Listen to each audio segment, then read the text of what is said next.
చనిపోయిన వాళ్ళందరికీ వాళ్ళ వారసులకి ఇది 31(3) ఉన్న వాళ్ళని 31(3)25 ఉన్న వాళ్ళందరికీ కూడా వాళ్ళకి ఇచ్చారు.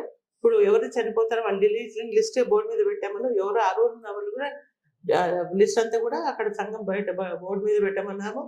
అక్కడ పంచాయత్ ఆఫీస్ లో పెట్టమని అన్ని చోట్ల అందరు కూడా మాకు అవగాహన ఉండాలని పెట్టమని చెప్తున్నాం. ఇప్పుడు మన సహకార సంఘంలో కొన్ని లోన్స్ తీసుకొని ఉన్నారు కదా, వాటిని ఎట్లా మళ్ళీ అంటే గవర్నమెంట్ తీసుకునే బెనిఫిట్స్ నుంచి ఈ చేనేత సహకార సంఘాల నుంచి వచ్చిన ఫండ్స్ ని లబ్ధిదారులు ఏవైతే మన వీవర్స్ ఉన్నారో వాళ్ళకి వీవర్స్ అంటే బెనిఫిట్ ఏ విధంగా జరుగుతున్నారు? ఇప్పుడు మీకు చెప్పినట్టు గవర్నమెంట్ ఇచ్చిన అన్ని బెనిఫిట్స్ సహకార సంఘంలో వస్తాయి. బయట ఉన్న సభ్యుడు కూడా బయట ఉన్న పనిచేసిన ప్రతి కార్మికుడు కూడా వస్తుంది.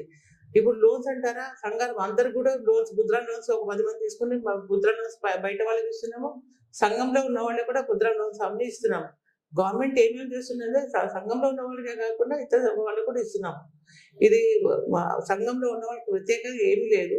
కాకపోతే సంఘంలో మాత్రం క్యాష్ క్రెడిట్ వాళ్ళు సంఘం నడుపుకోవడానికి క్యాష్ క్రెడిట్ మాత్రమే వస్తుంది బ్యాంక్ నుంచి. కానీ సభ్యులు బయట ఉన్న వాళ్ళకి క్యాష్ క్రెడిట్ అంటే ఏమి ఉండదు. వర్కింగ్ క్యాపిటల్ వీళ్ళకి వర్కింగ్ క్యాపిటల్ సొసైటీకి వర్కింగ్ క్యాపిటల్ వస్తుంది.